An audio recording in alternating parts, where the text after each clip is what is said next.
শতাব্দী রায় তৃণমূলের চলমান রাজনৈতিক সংকটের মধ্যে শতাব্দী রায়ের মন্তব্য নিয়ে জোর চর্চা চলছে।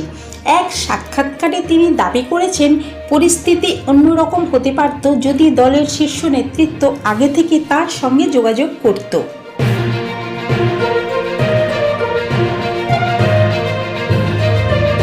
সায়নী ঘোষকে নিয়ে জল্পনা তৈরি হয়েছে যে তিনি বিদ্রোহী শিবিরের সঙ্গে যোগাযোগ থাকতে পারেন, যদিও তৃণমূলের পক্ষ থেকে আনুষ্ঠানিকভাবে বিষয়টি স্পষ্ট করা হয়নি।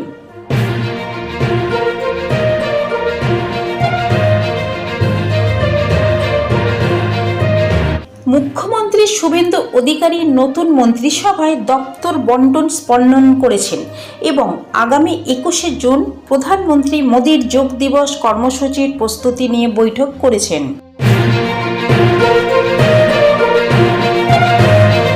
মুখ্যমন্ত্রী মমতা ব্যানার্জির দল তৃণমূলে বিদ্রোহী সাংসদের নিয়ে রাজনৈতিক চাপ বেড়েছে। অভিষেক ব্যানার্জিকে ঘিরে তদন্ত ও আইনি বিতর্ক রাজ্য রাজনীতিতে আলোচনার কেন্দ্রবিন্দু।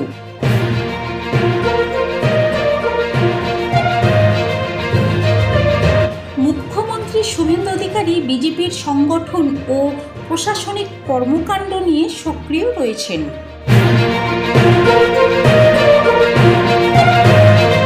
2027 সালের বিধানসভা নির্বাচনকে সামনে রেখে দুই প্রধান শিবিরই সংগঠন শক্তিশালী করার কাজে জোর দিচ্ছে।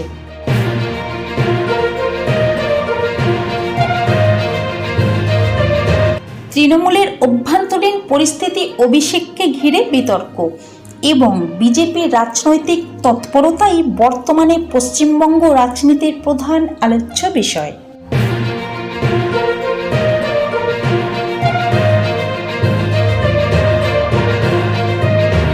IMD এর সতর্ক বার্তা। আজ দক্ষিণবঙ্গ ও উত্তরবঙ্গের একাধিক জেলায় ভারী থেকে অতি ভারী বৃষ্টির সম্ভাবনা রয়েছে।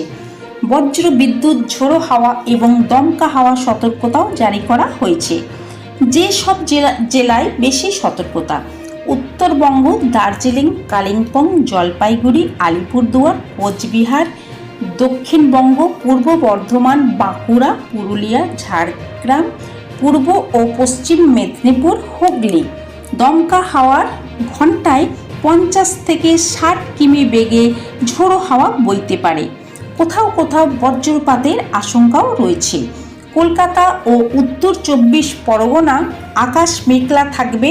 দমকা হাওয়া, বৃষ্টি ও বজ্রপাত সহ ঝড়ের সম্ভাবনা রয়েছে।